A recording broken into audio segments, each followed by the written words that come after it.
Halo, balik lagi ke channel YouTube Sofia Mega. Di kesempatan kali ini, aku pengen ngebahas pertimbangan apa sih yang membuat aku lebih memilih buku fisik dan pertimbangan apa yang membuat aku lebih memilih buku digital.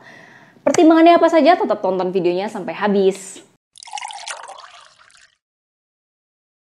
Beberapa bulan yang lalu, aku membeli Amazon Kindle untuk mengakses buku-buku secara digital gitu.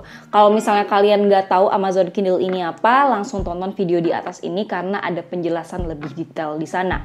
Tapi beberapa buku yang aku punya atau hampir semua buku yang aku punya karena aku baru punya Amazon Kindle memang masih versi buku fisik. Tapi di sini aku akan menjelaskan pertimbangan apa sih yang membuat kedua buku ini masih punya untung dan ruginya masing-masing. Pertama, yang sering dibahas kalau urusan buku digital dan buku fisik selalu aroma buku. Aku secara personal sama sekali nggak ada masalah kalau buku digital nggak ada aroma bukunya. Jadi itu bukan masalah buatku dan aku nggak mau ngebahas soal itu. Kedua, soal ketebalan buku. Ini sebenarnya yang banyak membantu. Buku yang tebal itu berat dibawa kemana-mana, buku yang tebal itu susah dibaca saat mobile. Makanya lebih nyaman membaca dengan buku digital karena kita nggak kerasa seberapa tebal buku itu. Dan somehow ngerasa tidak terintimidasi dengan buku yang tebal. Jadi ya udah kalau mau baca buku ya baca aja gitu. Jadi nggak kalau misalnya udah di tengah jalan, aduh masih tebel lagi, nggak ada perasaan itu. Jadi untuk soal ketebalan dan ketipisan, aku sih ngerasa buku digital menghilangkan perasaan buku yang tebal dan buku yang tipis. Terus juga dalam penyimpanan tuh nggak makan tempat kan. Kalau buku tebal kan makan tempat tuh. Nah aku sendiri sejak beberapa kali pindah rumah, aku ngerasa butuh banget ngurangin buku fisik. Jadi buku-buku tertentu aja yang pengen aku beli secara fisik, secara buku fisiknya maksudnya, untuk aku koleksi sendiri gitu kalau misalnya emang bener-bener gak ada buku digitalnya. Karena proses pindahan dan mindahin seluruh buku itu jadi challenge tersendiri, jadi kesusahan tersendiri dan aku gak mau di kesempatan selanjutnya masih harus merepotkan hal tersebut. Jadi aku pengen banget ngejaga buku-buku yang bener-bener meaningful gitu lah. Apaan sih? Hal yang ketiga, soal layar. Biasanya orang-orang gak nyaman baca buku digital karena bikin sakit mata. Nah kalau di Amazon Kindle ini layarnya itu benar-benar persis kayak halaman buku biasa. Jadi tidak ada yang membuat kita sakit mata gitu sih. Tapi aku juga punya pengalaman membaca buku dari smartphone atau dari HP dan juga dari iPad. Dan problemnya emang gak nyaman di mata, apalagi mataku ini minus. Dan aku gak mau sering-sering atau terlalu banyak di layar karena kerjaanku selalu di depan layar. Jadi aku tidak ada masalah dengan buku digital yang bisa bikin sakit mata karena membacanya lewat Amazon Kindle.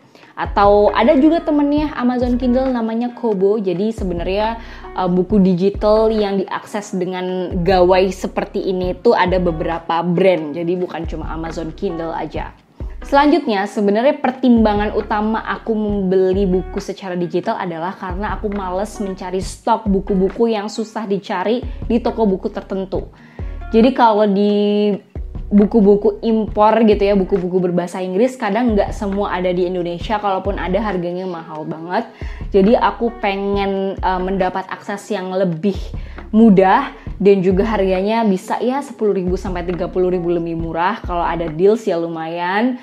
Itu pertimbangan utamaku sih sebenarnya untuk membeli buku Kindle gitu. Karena lama-lama tuh berasa ya beli buku impor tuh kayak bisa habis banyak banget gitu di ongkos. Nah makanya aku memilih untuk membeli Amazon Kindle ini biar lebih murah dan aksesnya lebih mudah gitu. Tapi kalau buku-buku Indonesia karena aksesnya sangat mudah ya aku tetap membeli buku fisik gitu. Terus ada beberapa keputusan yang membuat aku lebih mau membeli buku fisik. Karena dengan membeli buku fisik kalau misalnya aku nggak pengen nyimpen lagi itu bisa dijual lagi dan itu lumayan. Makanya untuk beberapa buku kayaknya untuk buku-buku yang aku nggak yakin aku suka atau enggak aku akan membeli buku fisiknya. Tapi kalau ada buku-buku yang beneran aku butuh dan aku yakin aku suka banget, aku akan membeli di buku digital karena nggak bisa dijual lagi kan kalau buku digital. Itu salah satu tolak ukur yang paling membuat aku kayaknya buku fisik juga tidak akan tergantikan karena ada manfaat untuk menjualkannya kembali dengan harga yang masih lumayan lah, bisa dibuat beli buku lagi kan. Kayaknya itu aja yang pengen aku bahas di video kali ini. Kalau misalnya ada perubahan pikiran dari soal buku digital dan buku fisik, aku akan bahas di video selanjutnya. Terima kasih banyak sudah menonton video kali ini dan sampai jumpa lagi di video selanjutnya. Dah.